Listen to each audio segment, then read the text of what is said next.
감사합니다.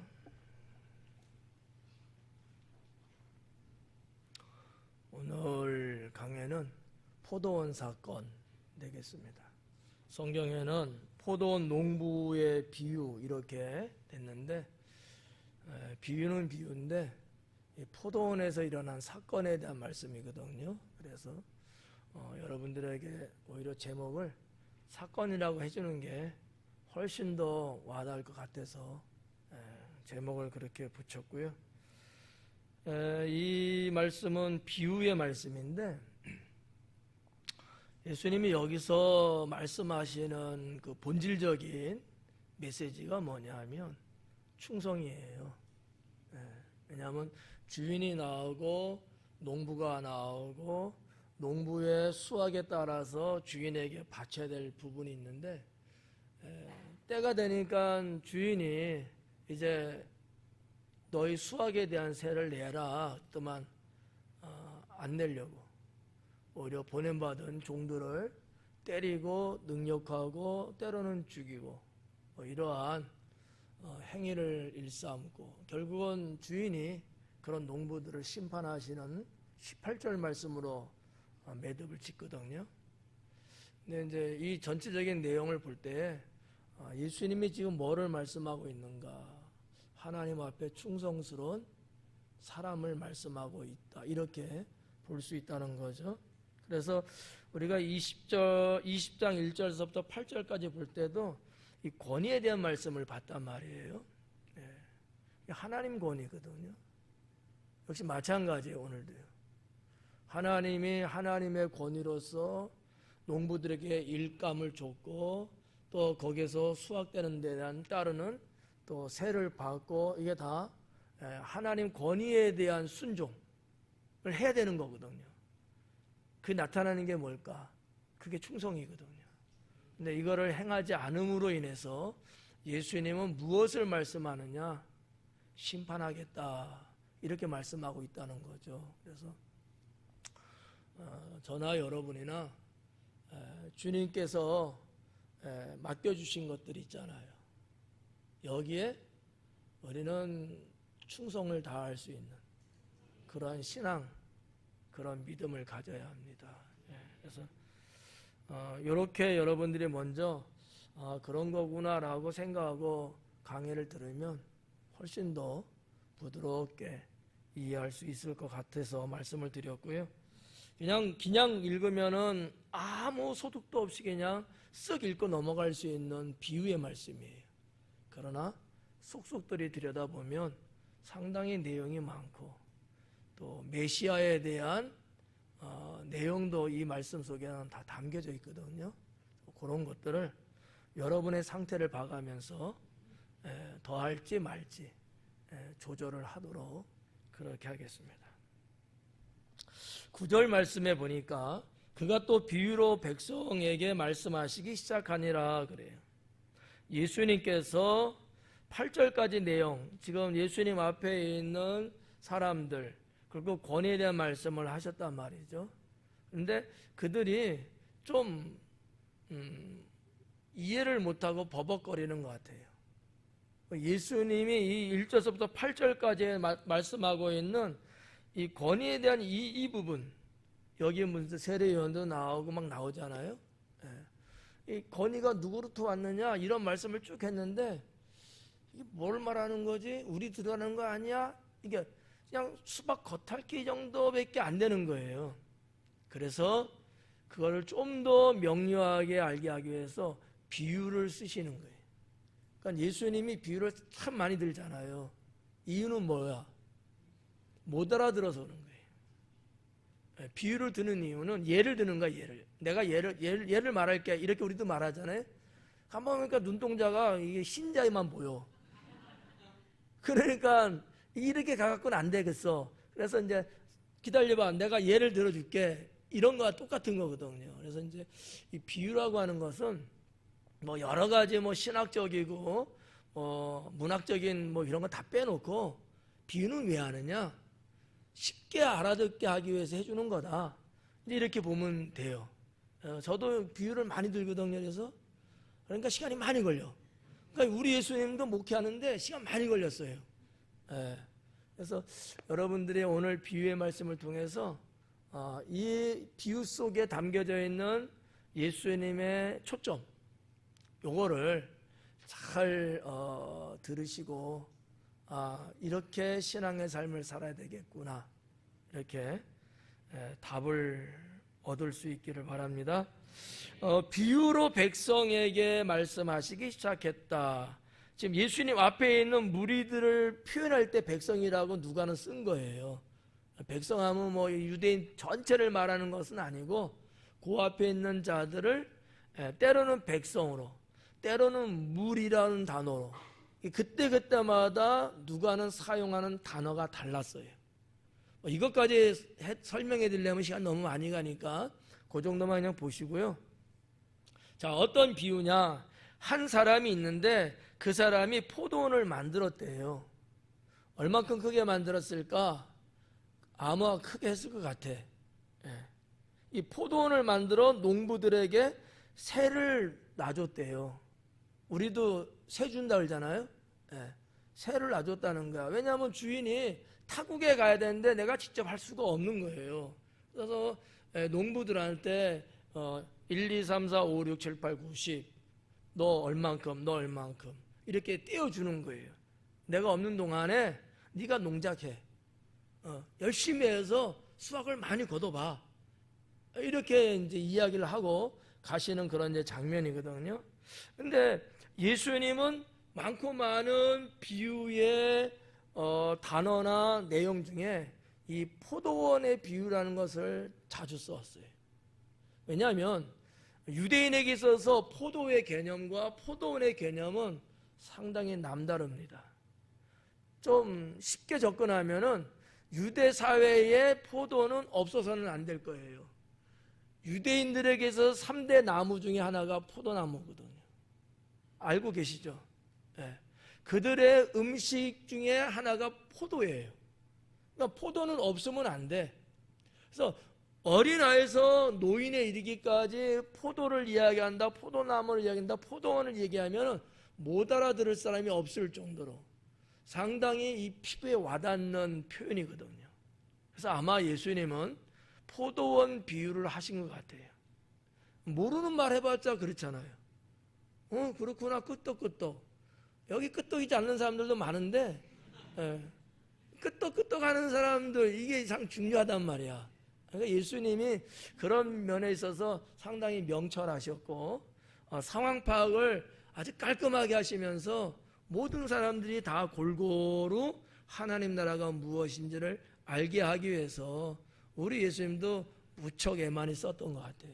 그래서 이제 포도원에 대한 비유인데 그 내용은 그런 거죠. 농부들에게 새를 주고 타국에 갔다라는 거죠. 그리고 오래 있었다는 거예요. 생각나는 성경 말씀 없어요?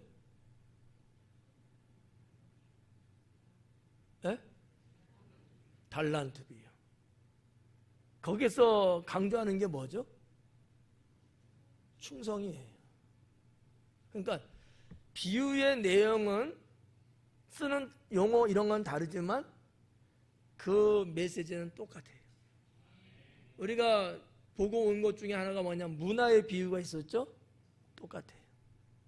그러니까 계속해서 주님은 유대 백성들에게 뭐를 강조하고 뭐를 언급하셨는가? 뭐죠? 충성이었어요. 믿음은 곧 충성이라는 거거든요. 왜냐하면 이런 말 하면 또 안 되는데 믿음이라는 단어 피스티스가 가지고 있는 뜻 중에 하나가 충성이에요. 믿는다라는 것도 기본적으로 있지만 그게 뭐냐? 충성이다라는 거거든요. 똑같아 그랬어요. 그러니까 하나님이 우리에게 원하는 바는 믿음으로 사는 거잖아요. 근데 믿음으로 사는 게 뭘까? 하나님의 권위를 인정하고 내가 그분 앞에 충성하는 거예요. 그런 자에게 하나님은 멸류관을 주신다고 약속한 거거든요. 이게 다 같아요. 그러니까 성경의 원리, 메시지의 원리를 잘 보면은 어렵지가 않아요. 그러니까 여기서도 지금 그런 거를 지금 말씀하고 있는 거예요. 세를 주고 갔는데 오래 있었대. 몇 년인지 모르겠어요. 몇 달은 아닐 거야. 왜냐하면 포도원을 만들고 세를 줬는데 포도나무가 열매를 맺기까지는 몇 달에도 되는 건 아니잖아요. 수년이 걸리는 건 아니겠어요? 그러니까 제가 그냥 이렇게 넌지시 볼 때에 적어도 몇 년은 됐을 것 같아요. 이게 이제 전체적인 흐름의 테마입니다. 우리에게 똑같은 내용이에요. 우리가 주님을 믿은 지 몇 달 됐나요? 달로 따지면 수백 달? 우리가 주님이 우리에게 분부하시고 사명 주시고 이렇게 하늘의 축복을 주시면서 너희가 이렇게 살아봐. 이렇게 된 지가 벌써 얼마나 됐어요? 수천 시간? 상당히 많은 세월이 됐잖아요. 이런 것들을 우리가 곁들여서 같이 묶어서 생각하면 훨씬 더 말씀이 피부적으로 와닿는 거지. 중요한 건 뭘까요? 10절이에요. 자, 10절에 뭐라 했냐면 때가 이름에 그래. 그런데 9절에서 뭐라는 단어를 썼냐면 농부들에게 이랬거든요. 농부. 이 농부는 누구를 말하는 걸까? 유대 종교 지도자들이었어요. 근데 지금 예수님 앞에도 그 지도자들에 해당되는 사람들이 와 있다고. 바리새인 서기관들이. 그러니까 이 사람들이 딱 봤을 때 우리 들으라는 소리네. 이렇게 생각할 수 있어. 왜 제가 이런 말씀을 드리냐면 19절에 그렇게 나와요. 우리가 18절까지만 읽었지만 19절부터 다음 주 이제 하게 될 텐데 거기에 이 바리새인과 서기관들이 우리 들으라고 하는 거구나. 요렇게 지금 하는 내용이 누가가 기록을 했단 말이지. 그래서 요 농부는 당시의 종교 지도자들이에요. 하나님께서 이런 종교 지도자들에게 대제사장, 서기관 등등의 이런 사람들에게 이 땅에서 너희가 무엇을 해야 살 것인가 하는 것을 주셨단 말이에요. 옛날부터 여기까지 이해 가시죠? 10절에 보니까 때가 이름에 포도원 소출 얼마를 바치게 하려고 때가 이름에 소출에 대한 문제를 거론하고 있는 거예요. 여기 이제 때라는 단어가 나왔는데 뭐 때라는 거를 우리가 놓고 볼 때 시간이라는 거하고도 같이 이렇게 생각해 볼 수 있어요. 여기 번역된 때라는 것의 원어는 카이로스예요. 다만 이제 때로라고 하고 동사가 아니고 명사가 아니고 이렇게 뭐 형용사든지 문법이 바뀌면은 끝자락이 조금 달라지거든요. 그래서 헬라 성경에는 뭐냐면 카이로 이렇게 돼 있어요. 카이로 어디서 많이 들어봤어요? 어디예요? 이집트의 수도. 또 가봤어야 알지. 그게 카이로잖아요. 카이로는 상당히 기쁨이에요. 기쁨, 풍요, 기쁨 이런 건데 카이로스라는 단어로 쓴 거예요. 카이로스라는 건 무슨 얘기냐면 시간이 체크하고 한 달 되고 뭐 1년이 되고 이런 시간을 말하는 게 아니에요. 어떤 사건과 상황에 대한 시간을 말하는 거야. 카이로스라는 것은. 근데 여기에 말고 다른 시간의 단위가 하나 있어요. 그건 크로노스거든. 크로노스는 정말 우리가 보는 저 시계처럼 이렇게 체크책 5분 지났네? 20시간 됐네 벌써? 이게 크로노스거든. 근데 지금 예수님은 때가 됐다라는 거야. 그러면 몇 년이 됐구나 이 때를 말하는 거예요? 그건 아니죠. 카이로스니까. 그건 뭘까? 하나님이 작정하신 때를 말하는 거예요. 먼저 언급하면 예수님이 그 때가 돼서 주인이 왔다 그러잖아요. 이거는 우리가 요한계시록까지 쭉 가면서 볼 때에 주님의 재림이신 거예요. 이거는 몇 시간이 지나면 몇 년이 되면 내가 오겠다 이거하고는 다르다라는 거지. 하나님의 때는 크로노스가 아니고 카이로스라고 하는 사실이죠. 이거를 예수님이 여기서 쓰셨다는 얘기예요. 상당히 의미가 있지 않겠느냐라는 거지. 여기까지 이해되면 넘어가요. 예. 자, 그래서 때가 이름에 포도원 소출 얼마를 바치게 하려고, 소출 얼마를 바치게 하려고 했다는 거예요, 주인이. 그러니까 쉽게 말해서 세금을 걷듯이 네가 그만큼 내가 세를 줘서 농사 짓고 포도원 해서 벌어드는 게 있지, 그러면 그 중에 얼마를 내야지, 이 얘기예요. 근데 이것은 무작정적으로 그냥 무작위로 그냥 달라는 게 아니고 포도원을 나눠줬을 때 계약했던 거야. 내가 돌아올 언제 올지 모르지만 네가 이렇게 그냥 써. 그 대신 그 중에 얼마는 내야지. 여러분 같은 그러면은 아유 싫어요 그러겠어요? 아니란 말이야. 나 같아도 아유 감사합니다 하고 받지. 그런 거예요 지금 분위기가. 그러니까 주인의 입장에서는 갔다가 오래 머물다가 와서 종들에게 보냈어. 수확한 것을 얼마의 세금이라든지 뭐 할 때는 이것을 받아오라는 거야. 연통을 준 거죠 이제. 그 얘기예요 지금.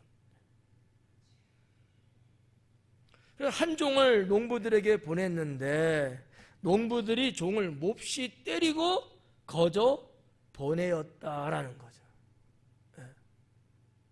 농부들의 모습 봐봐요. 당신들은 당연히 주인한테 수확의 일부분을 내줄 의무가 있어요. 그죠? 근데 주인의 입장에서는 당연한 권리를 행사한 거예요. 그래서 종들을 보낸 거죠.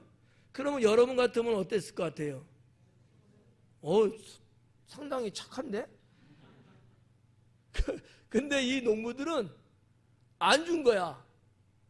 그리고 두들겨 패버리고 돌려보낸 거예요 그냥. 여기서 지금 몹시 때렸다라는 이렇게 아주 간단하게 표현했습니다만 이게 원어적으로 표현하면 뭐냐면 온몸을 다 두들겨 팼다는 얘기예요. 그런 단어를 쓰고 있거든. 그냥 성함이 없을 정도로 온몸을 개패듯이 팬 거야. 아니 종이 무슨 잘못이 있어. 그러니까 이런 걸 가만히 보면 이 농부들은 말이지 아주 악한 사람들이었던 것 같아. 제가 오전 예배 때도 그런 얘기를 했어요.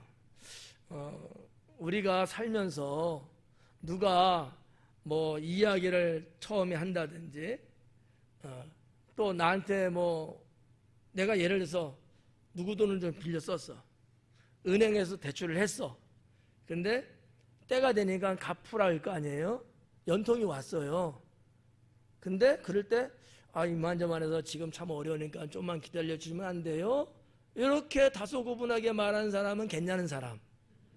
근데 처음에 그런 이야기 듣자마자 뭐야 이걸! 이렇게 승질내는 사람은 악한 사람. 그래서 사람과 사람 사이 대화할 때도 첫마디에 발끈하고 첫마디에 승질내고 첫마디에 화내는 사람은 심성이 악한 사람. 인정하기 싫죠? 근데 제가 볼 땐 그래. 선한 사람은 첫마디에 화 안 내요. 성질 안 부리거든. 그만큼 속이 다 썩었다는 얘기야. 문드러진 거야. 상함을 받았다는 얘기예요. 얼마나 속이 상함을 받았으면 누가 나한테 첫마디 하는데 거기에 불같이 쏘아붙이냐고.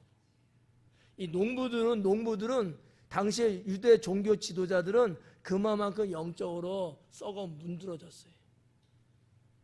그 안에 선함이 없어요. 온유함이 없어요. 지금 뭐에 문제에 걸렸냐면 자기들이 그 포도원 농사하면서 거둬들인 어떤 이권에 대한 문제를 이들은 지금 발끈한 거예요 지금. 근데 객관적으로 볼 때 주인한테 어느 정도 돌려주는 거는 당연한 거잖아요. 이 당연한 것인데도 불구하고 이 농부들은 안 하려고 하는 거거든. 여러분 볼 때 띄어먹겠다는 거거든. 착한 사람이 나쁜 사람이에요. 이런 예수님의 비유적 스토리는 말이죠, 뭐 이런 부분까지 다 말씀은 정말 시간이 이제 많이 가는데 괜찮죠? 예. 하나님께서 당시에 그 유대 사회의 일꾼, 종교 지도자들 등등을 해갖고 계속 이렇게 주셨어요. 그러면 그 영혼, 백성들의 영혼들을 어떻게 했어야 돼요? 잘 인다고 양육해갖고 주님께 보내드려야 되는 거야. 이해가요? 근데 안 보내는 거지.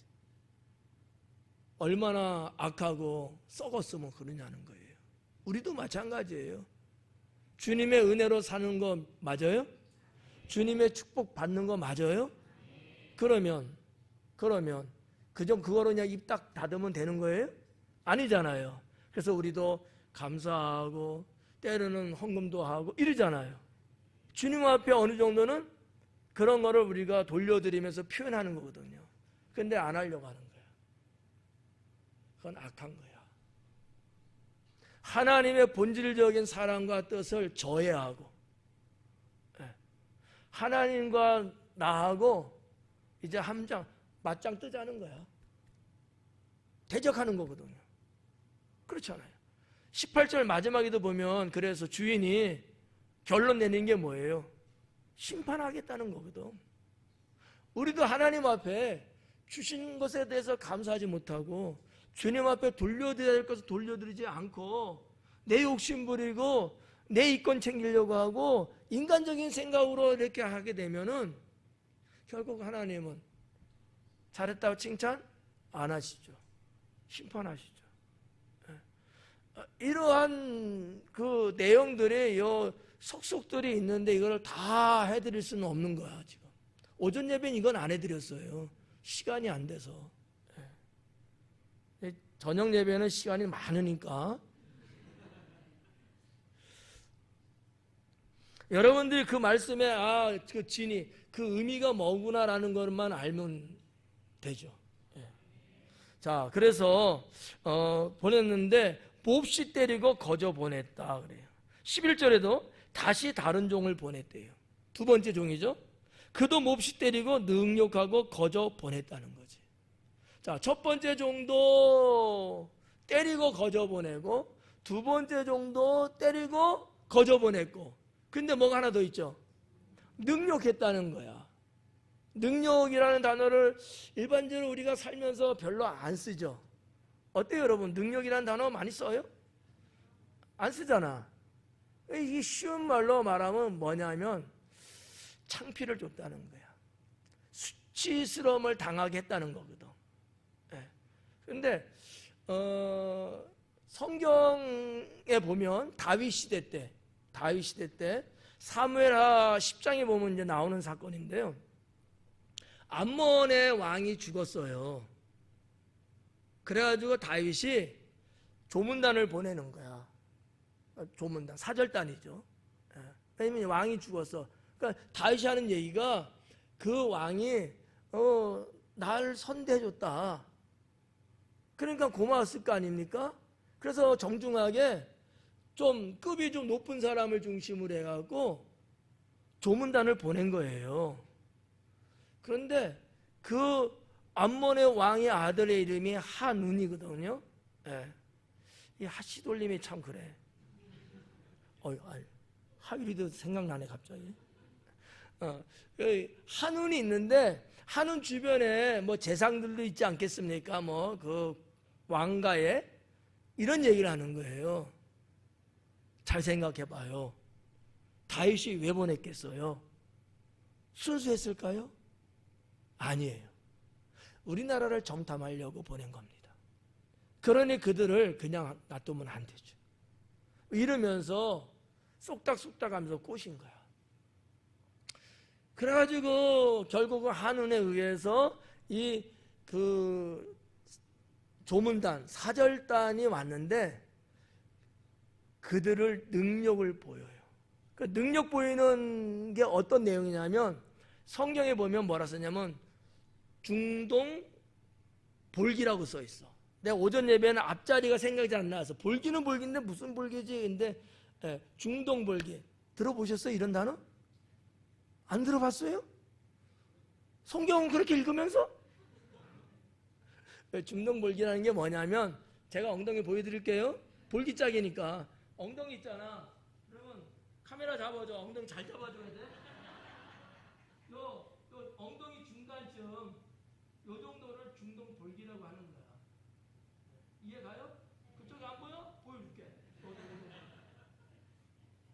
옷을 유대인은 옷을 통옷을 입어요.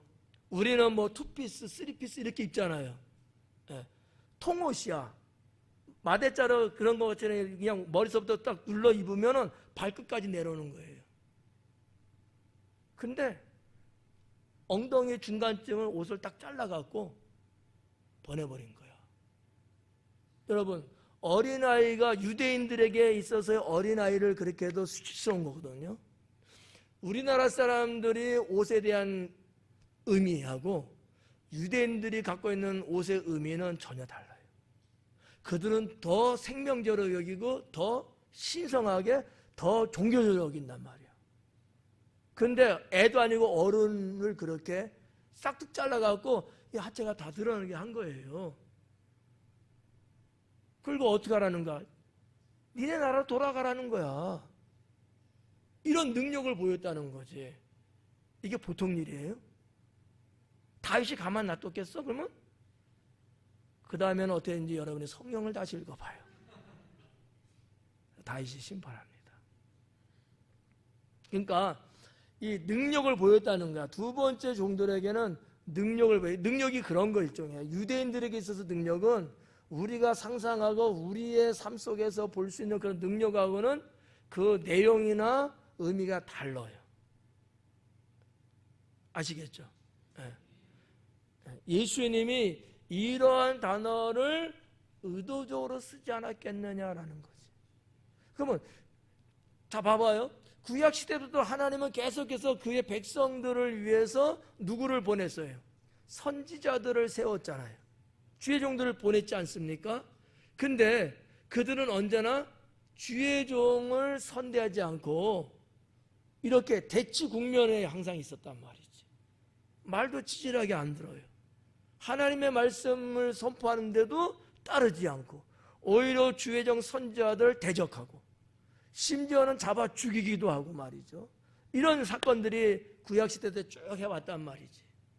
예수님이 이런 구약의 히스토리, 구약의 이야기를 아시니까, 말씀을 아시니까 그 얘기를 넌지시 들으라고 지금 하고 있다라는 얘기지.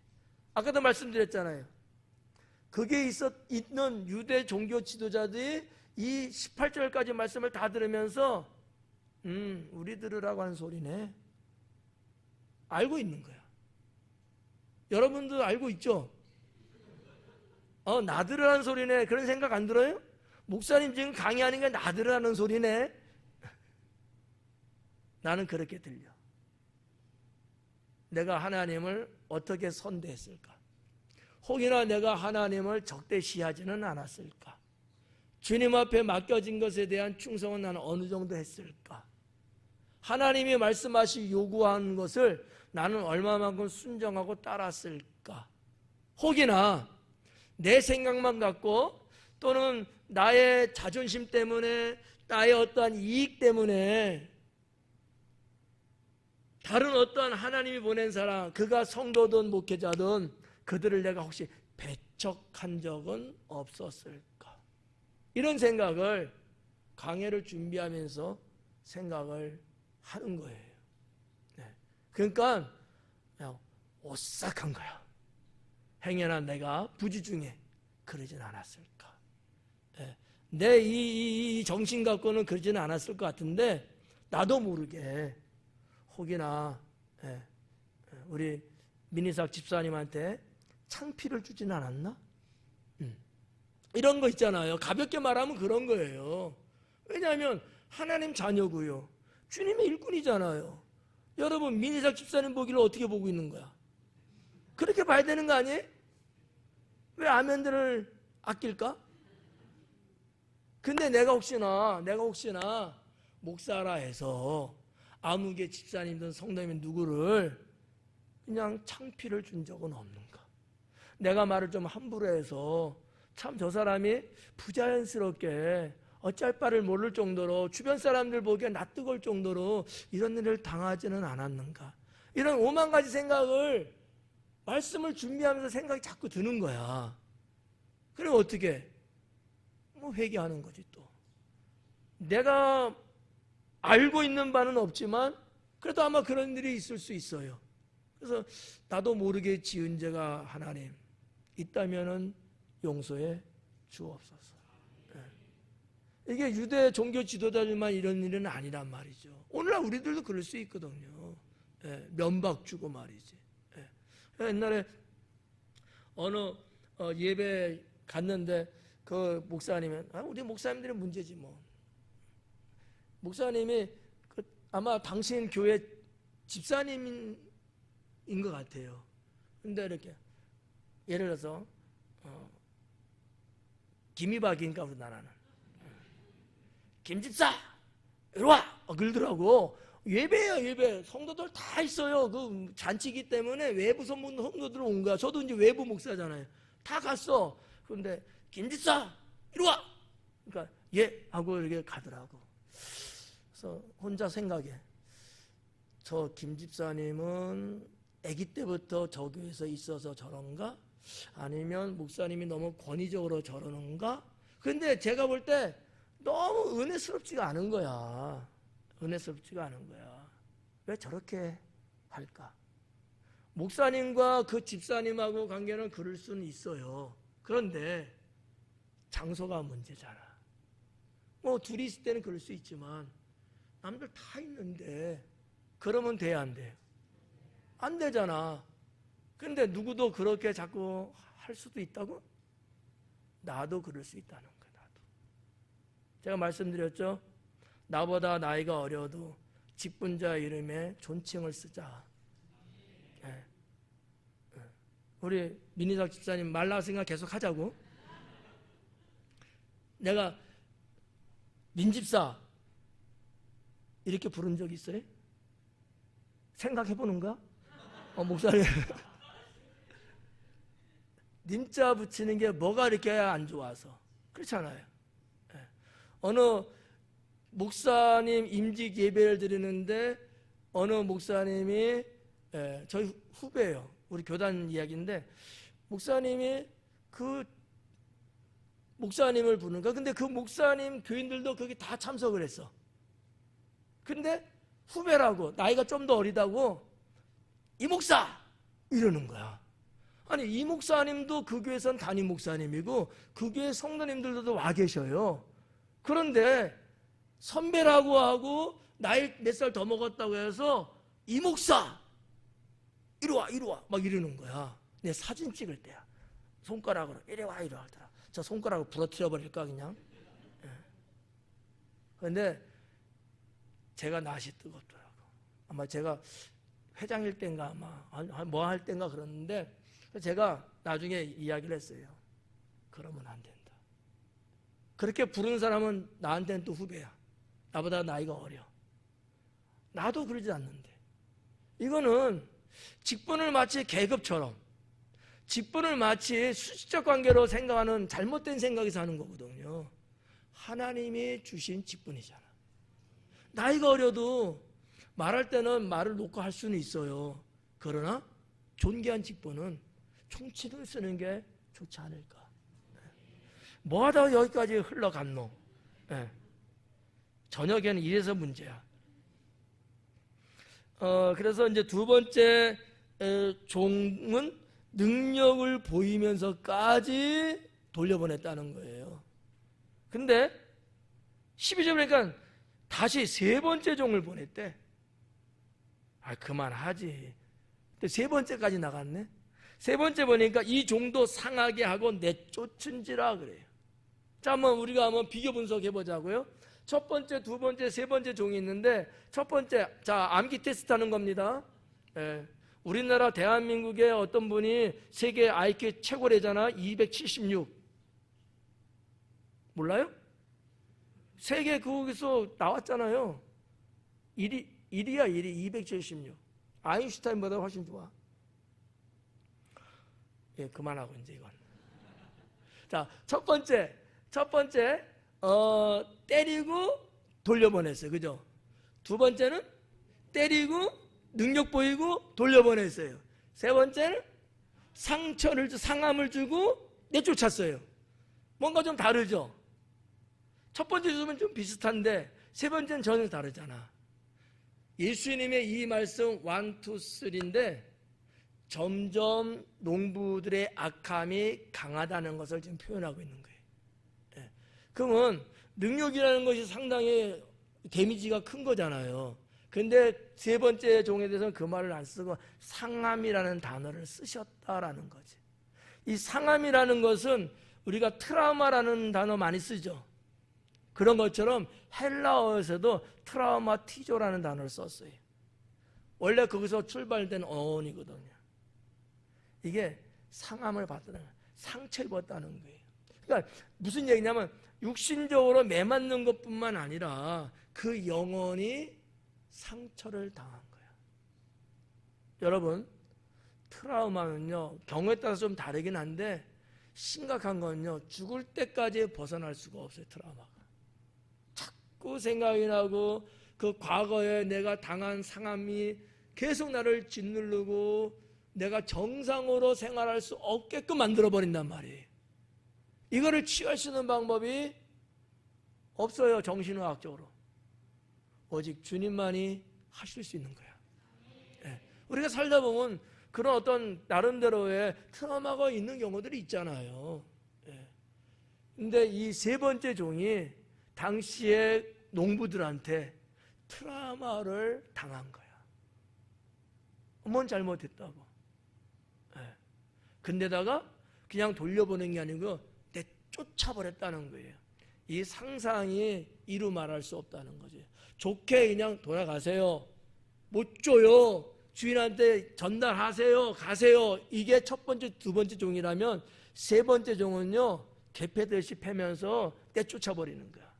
아마 골리앗이 있었으면 집어서 던졌는지도 몰라. 그러니까 돌려보냈다는 것과 내쫓았다는 것은 이 의미가 전혀 다르다라는 거. 그러니까 예수님은 이러한 표현을 의도적으로 점점점 강함을 이야기하고 있는 것이 아니었을까. 저는 그렇게 생각을 합니다. 자, 그 다음에 13절에 보니까 포도원 주인이 이르되 어찌하여 내 사랑하는 아들을 보내니 어찌할까 내 사랑하는 아들을 보내리니 그들이 혹 그는 존대하리라 하였더니. 그래. 자, 주인이 생각에 아유 골치 아프게 됐어요. 받긴 받아야 되겠는데 이놈들이 줄 생각은 안 하고 보낸 종들만 두들겨 패고 자꾸 보내니까 너무 골치 아픈 거야. 그럼 무슨 생각을 한 거야 이제는? 내 아들을 보내면 그래 종들은 그렇다 치고 그래도 아들을 보내면은 저들이 볼 때 함부로 하지는 않지 않을까? 이렇게 생각을 한 거야 주인이. 그래서 그 아들을 보내는 결정을 해. 근데 이 아들이 그 주인에게는 어떤 아들이에요? 말 잘해봐요. 사랑하는 아들이라는 거야. 그러니까 예수님의 이 표현이 기가 막힌 거예요.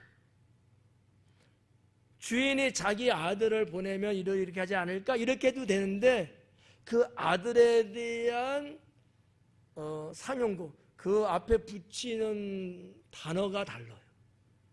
내가 사랑하는 아들. 이게 예수님인 거예요.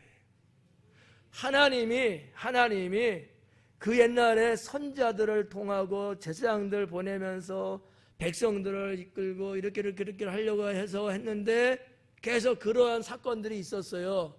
그래서 안 되는 거야. 그랬더만 하나님이 인류를 구원하기 위해서 이제는 누구를 보내는 거예요? 사랑하는 아들을 보내는 거야. 아들하면 틀려 이제.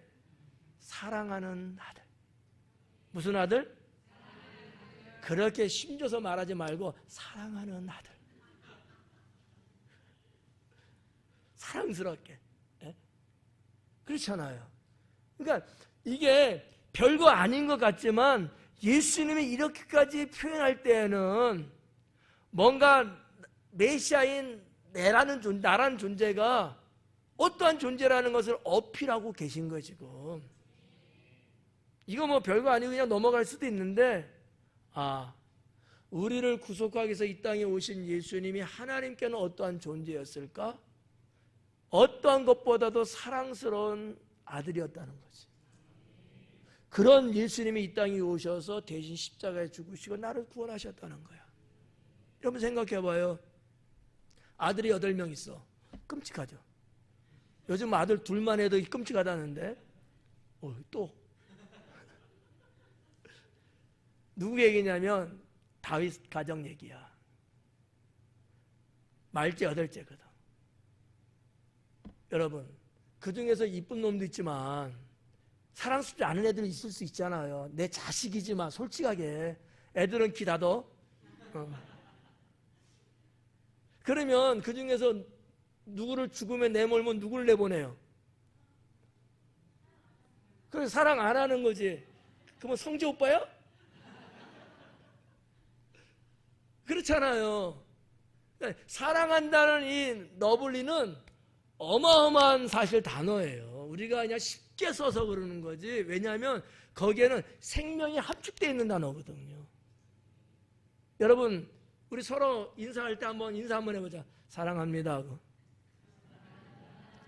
장로님 권사님하고 해. 권사님하고 하라고요. 김수미 권사님하고 하라니까. 사랑합니다. 이게 우리 이렇게 그냥 어떻게 보면 쉽게 가볍게 그냥 이렇게 편하게 사랑한다 이런 말 하잖아. 그 사랑한다는 말은요, 생명이 있다는 얘기야. 아셨죠? 그러니까 이런 정도는 우리가 알면서 사랑이라는 마음, 사랑이라는 용어를 쓰면은 얼마나 여러분 좋겠어요. 하나님이 우리를 사랑하시죠. 그래서 생명을 주신 거거든요. 그러니까 여기 예수님의 이 표현법이 저는 그냥 넘어갈 수가 없는 거야. 여러분에게 이거는 좀 소개해드리고 싶은 거예요. 그래서 내 사랑하는 아들을 보내리니 그들이 혹 그는 존대하리라 하였더니. 잘해줄 거야. 그렇겠지. 그래 내 아들을 보냈는데 뭐 함부로 하겠어? 이런 생각을 가지신 거예요. 근데 뚜껑 막상 열어보니까 아닌 거야. 그럼 그 다음 절이 그거 아니에요? 14절에 농부들이 그를 보고, 그는 누구죠? 사랑하는 아들이에요. 아들을 보고 서로 의논하여 이르되 이는 상속자이니 죽이자는 거예요. 예수님이 이 땅에 구원하기 위해서 왔고 그분은 하나님의 아들로서 오셨는데 유대 백성의 종교 지도자는 죽이자 그랬잖아요. 죽이자. 똑같은 거예요. 그러니까 예수님의 이 스토리, 예수님의 어떤 그 행적, 어떤 일정, 이 구원의 어떤 이 노정을 다 알고 계시잖아요. 나는 저들에 의해서 나는 죽을 거라는 거 알고 계시는 거거든요. 이거를 이 비유 속에 쓱 집어넣으면서 말씀하고 있는 거거든요. 우리 예수님의 마음은 얼마나 천갈래 만갈래 찢어지는 아픔이 있었을까. 모르면서 당하면은 그냥 어떻게 하다 보면 그러는데 뻔히 다 알면서 내가 그것을 표시 안 하고 그걸 내가 감내하면서 그걸 한다는 게 이게 보통 쉽는 게 아니거든요. 자, 여기 보니까 상속자니 죽이고 그래요. 자, 그러면 이 사랑하는 아들만 상속자가 아니야. 이 사랑하는 아들은 메시아 예수님이셔요. 그러면 여러분들은 어떤 사람들일까요? 여러분도 상속자라는 거야. 그것이 로마서에 기록이 되어 있다는 거지. 아브라함은 믿음의 아들, 믿음의 조상, 믿음의 등등등 수식어가 있으면서 그분은 상속자라고 사도 바울도 그렇게 기록했거든요. 그뿐만 아니라 사도 요한도 그러고 사랑하는 주님의 백성들이 다 상속자라는 거야. 여러분도 상속자라는 거야. 어때요? 겁나요? 죽을까봐? 맞아요. 사탄이 상속자인 여러분을 죽이려고 늘 노리고 있다는 거죠. 노리고 있다는 거예요. 이 정도는 여러분 우리가 알고는 가야 돼요.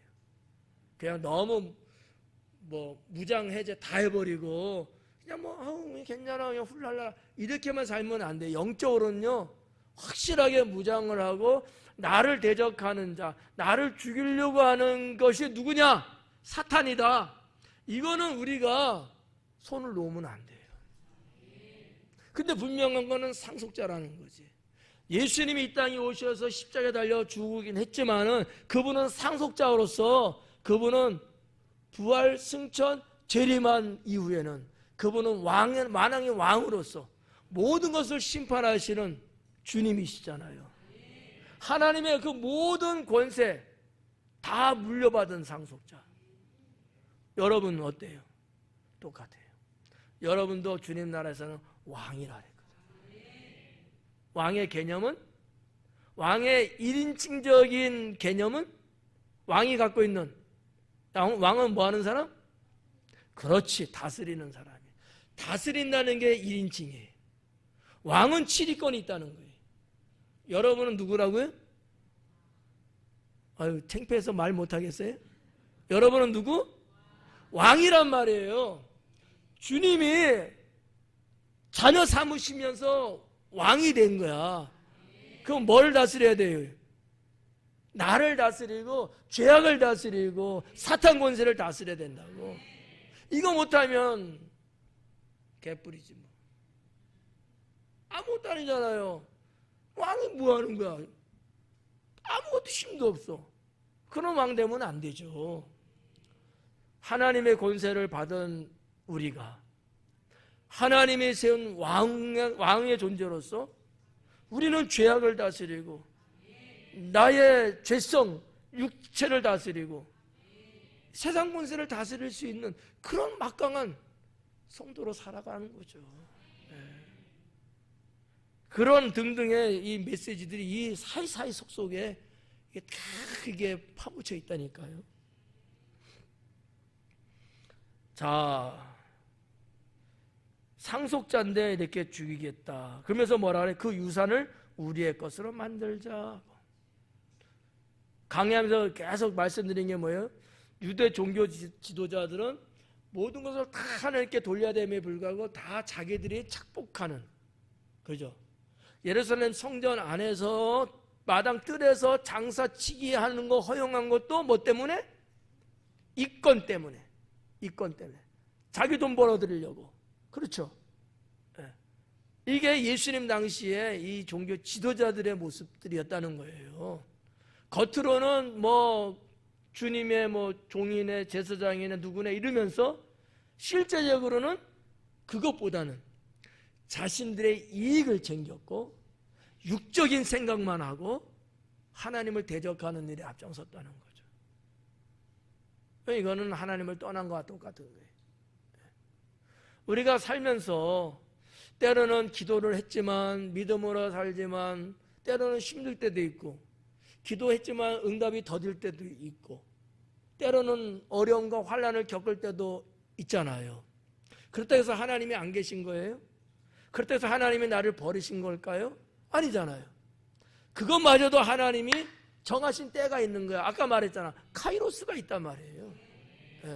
남들은 한 1년만 하면 돼. 그런 크로노스가 아니고 하나님께서 계획하시고 섭리하시는 이 카이로스라는 때가 있단 말이에요. 그때까지는 우리는 참고 기다리고 기도하면서 사는 거예요. 그때서 그렇게 되면 하나님이 주시는 은총과 축복이 대박을 터뜨리는 거죠. 네. 이거 없이는 우리가 이 세상을 살아갈 힘이 없어요. 그걸 일명 뭐라 그래요? 소망이라는 거예요. 네. 저는 그렇게 믿어요. 그래서 이들이 유산을 우리 것으로 만들자, 이 얼마나 악한 생각이냐고. 자기 거 아니잖아. 주인 거잖아. 근데 주인의 아들까지 죽여가면서 착복하겠다는 거. 아들 죽으면 누구한테는 물려갈 거야? 줄 사람이 없잖아. 지네가 갖겠다는 거예요. 얼마나 악합니까? 15절에 포도원 밖에 내쫓아 죽였느니라. 아주 우리 예수님이 단호하게 딱 잘라서 말씀하는 거예요. 포도원 밖에 내쫓아 죽였대요. 이게 예수님의 모습을 말하는 거예요. 포도원은 의미적, 비유적으로, 파라볼레가 비유거든요. 비유적으로, 영적으로 포도원은 뭐를 말하고 있느냐? 이스라엘을 말하기도 하고 예루살렘을 말하기도 해요. 예수님도 예루살렘 성 바깥 갈보리 언덕에서 죽으셨거든요. 유대인들의 종교로 볼 때에 그 안에서는 죽이지를 않아요. 네. 여러분, 우리가 구약으로 보면 아세살 양이라는 말씀 나오잖아. 그것도 성 위에서 던져갖고, 그죠? 맹수들이 잡아먹게끔 한대잖아요. 다 같은 말씀들인 거예요. 예수님께서 이 사랑하는 아들을 저들이 포도원 밖에 던져서 죽였다는 거야. 내가 그렇게 당한다는 것을 암시하고 있는 거거든요. 네. 그래서 뭐 강해한 내용입니다만은 그 예루살렘 성 시온성을 놓고 봤을 때 동쪽으로는 기드론 골짜기가 있잖아요. 남쪽으로부터 서쪽 어느 정도까지는 흰놈의 골짜기로 되어 있단 말이에요. 왜냐하면 예루살렘 성이 해발 한 830에서 50m 정도 되는 높이에 있단 말이에요. 상당히 높잖아요. 그리고 당연히 그쪽으로는요, 절벽 아닌 정밀벽처럼 깎아내려져 되어 있거든. 그래서 전쟁할 때도 이쪽으로는 침투를 못해요. 그럼 어느 쪽으로? 북쪽으로 침투해야지만 예루살렘을 침범할 수 있거든요. 그러니까 군사들도 전략적으로 그런 지리를 잘 활용하는 건데, 여러분, 그 쓰레기들도요, 그 바깥으로 다 버려요. 이스라엘 백성들이. 그 옛날에도. 신남의 골짜기에서 자기 자식들 인신제사를 드릴 때도 바깥에서. 이 정도로 이 포도원 경내라고 하는 것은 거룩한 것.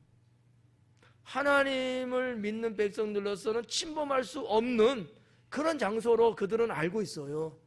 그래서 예수님도 그 안에서 재판하고 다 했지만 죽음은 예루살렘 성 바깥에서 했던 거죠.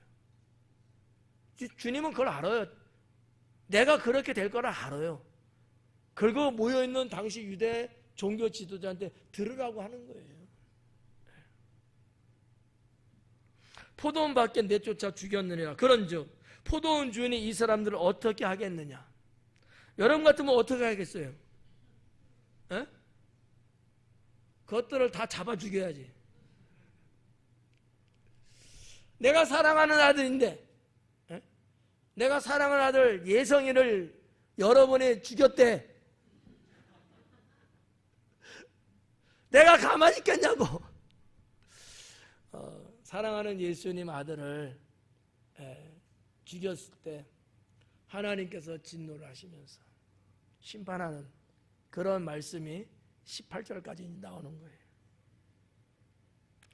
그래서 이제 주인의 생각을 이제 기록을 했어요. 뭐라 그랬냐면, 와서 그 농부들을 진멸하고 포도원을 다른 사람에게 주리라 하시니, 사람들이 있고 이르되 그렇게 되지 말아지이다 하거늘. 아까 말 못하더만, 잘 못 읽더만, 버벅거리더만. 이렇게 어렵게 이렇게 써놨대, 그죠? 예? 예? 어따 아니에요. 좀 고어적으로 좀 어렵게 높임 쪽으로 이렇게 쓰다 보니까 우리도 이제 하지 마옵소서 막 이렇게 기도할 때 그런 거 쓰잖아요. 그런 건데, 이게 무슨 얘기냐면, 그 예수님 앞에서 예수님의 그 비유 말씀을 들었던 백성들이 그 말을 듣고서 너무 무서운 거예요.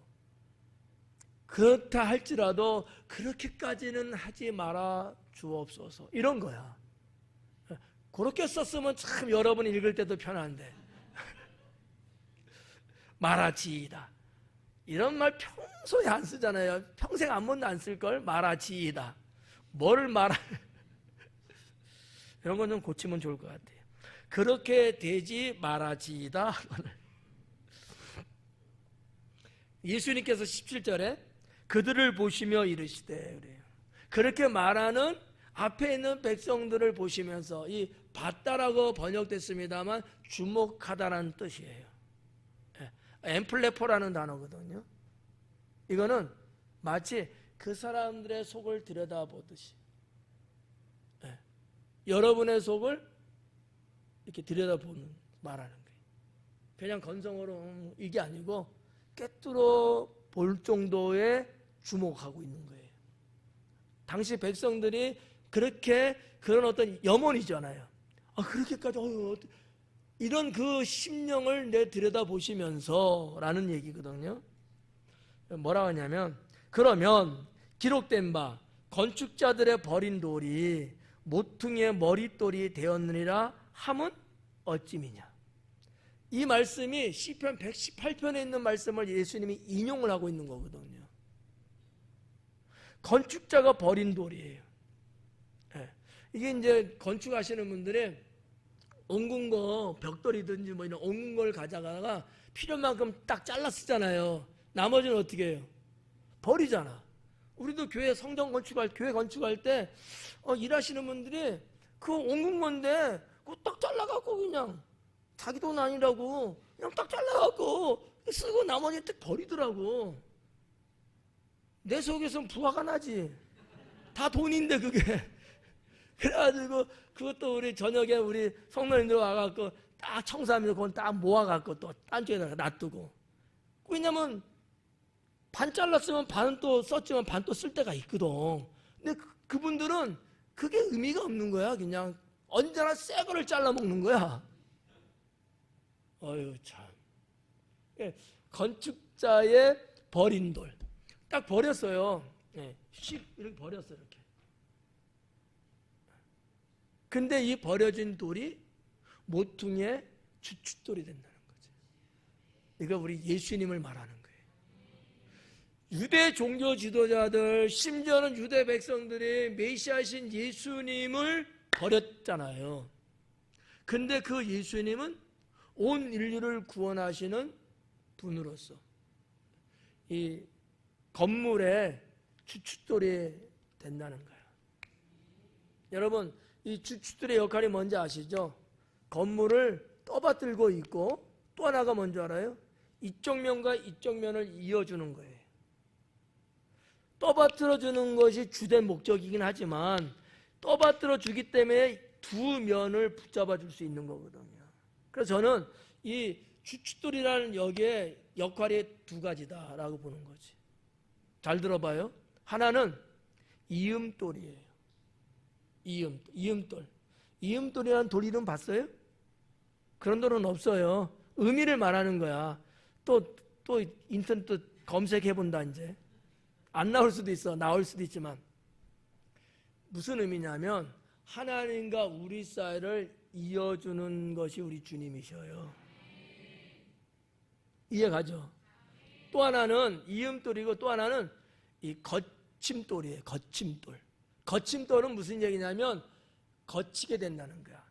자, 주님은 누구에게는 이음돌의 역할이 되시는 분이지만 누구에게는 거침이 돼서 실족하게 되게끔 한다는 거야.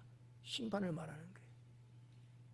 주님을 대적하고 믿음의 백성들을 유혹하고 회파하고 등등의 이런 사람들에게서는 우리 주님이 거침돌이 되시는 거야. 방파제 역할처럼 침범하지 못하도록 해를 주지 못하도록 막아주시는 역할을 하신다는 거예요. 그래서 그들의 입장에서 볼 때는 그게 스칸딜라, 이 실족인 거예요. 우리가 볼 때는 주님이 거침돌 역할을 해주셨는데 그들은 자기들이 원하는 대로, 사탄은 지네들이 원하는 게 있는데 그걸 못하는 거야. 주님이 우리를 딱 붙잡아 주시는 거예요. 이 주춧돌, 머릿돌의 주춧돌의 의미가 바로 그 두 가지 의미가 있다. 그러니 우리는 두려워할 게 없죠. 늘 주님과 내가 연결되어주는 고리에 우리 주님이 계시고 또 사탄이나 세상 악한 권세가 침범하고 해하려고 할 때는 그 주님께서 대장으로서 막아주시고 이게 오늘 여기서 말씀하고 있는 내용 속에 있지 않겠느냐라고 하는 거죠. 건축자들의 버린 돌이 모퉁이의 머릿돌이 되었느냐. 코너에 모퉁이잖아요. 코너에 머릿돌 밑받치고 있는 그런 돌. 사실은 이게 머릿돌이라고 번역됐습니다만 주춧돌이에요. 잘못하면 머릿돌 하면 건물 지으면 그 앞에 이렇게 기념으로 이렇게 하는 거 이렇게 생각할 수도 있는데 그 개념이 아니에요. 이 모퉁이의 주춧돌이라는 얘기예요. 자, 18절 말씀에 보니까 무릇 이 돌 위에 떨어지는 자는 깨어지겠고, 이게 거침돌 되어줄 수 없는 거예요. 이 돌이 사람 위에 떨어지면 그를 가루로 만들어 흩으리라 하시니라. 이 돌이 무슨 돌이에요? 누구예요? 예수님이잖아요. 건축자가 버린 돌이었어요. 버린 돌. 다윗도 사실은 부모로부터 버린 것 같은 아들이었어요. 아유, 아들 다 데리고 오세요 그랬는데 사무엘이 다윗만 놔두고, 부모부터 어떻게 보면요 버림받은 정도밖에 안 되는 아들이었어요. 근데 하나님이 그를 왕으로 세우잖아요. 네. 그러니까 주님은 이렇게 딱 떡잎 보면 안 되니까 그 어린 나이에 양을 데리고 나가서 목초에 다니면서 먹이고, 때로는 늦으면 하늘의 별을 쳐다보면서 하나님을 찬양하고, 어릴 때부터 이런 다윗을 보면서 하나님이 야, 이놈을 귀하게 써야 되겠구나 생각하지 않았겠어요? 네. 그는 내 부모로부터도 버림받을 정도로 그렇게 취급당했던 다윗이었어요. 깔봤다고요. 네. 형들은 막 키도 막 욱중하고 막 대단한데 다윗은 안 해. 왜소하고요. 어떻게 보면 좀 아담했다고 했으니까. 이게 남자한테 이 말은요 어떻게 보면 좀 수치스러운 말이거든. 건장했다, 웅장하다 이런 말 써줘야 되는데 다윗은 아담했어요. 그리고 미모가, 얼굴이 여성스럽게 미모스러웠다고, 외형으로 말하면. 그러니까 부모가 볼 때 아유 저것이 뭔 사람이 될까 이랬을지도 몰라. 근데 하나님은 사람을 외모로 보지 않은 거지. 주님을 향한 믿음을 본 거지. 그래서 이 돌 위에 떨어지는 자는 깨진대요. 주님 위에 떨어진 자, 주님을 짓밟고 파괴하려는 이런 자들, 이게 창세기에 나오는 말씀하고 연결된 거예요. 뱀의 후손이 있고 뱀이 나오잖아. 뱀의 후손이 뱀의 머리를 짓밟을 때 뱀이 여인의 후손의 뒤꿈치를 물잖아요. 근데 결국 뱀은 짓밟혀 죽는 거잖아요. 주님을 대항하는 자는 결국은 깨집니다. 주님의 자녀들을 대적하는 자는 결국은 깨져요. 하나님이 심판한단 말이에요. 그러니까 우리는 잠깐 동안 그런 걸 보면서 상심하고 그럴 필요가 없어요. 좀 더 대범하고 좀 더 멀리 쳐다보면서 주님이 나와 함께 계시니까 이렇게 가야 된다는 거지. 18절 말씀은 심판이에요. 심판하겠다는 거야. 그래서 우리가 18절까지 이제 봤는데, 예수님의 이 비유 말씀, 그리고 그 앞절에서 말하는 이 권위가 누구에서 나온 것이냐라고 했던 그 말씀, 이 모든 것이 다 결국은 뭐를 말씀하는 것이다? 충성을 말씀하고 있는 것이다. 충성. 기도하겠습니다.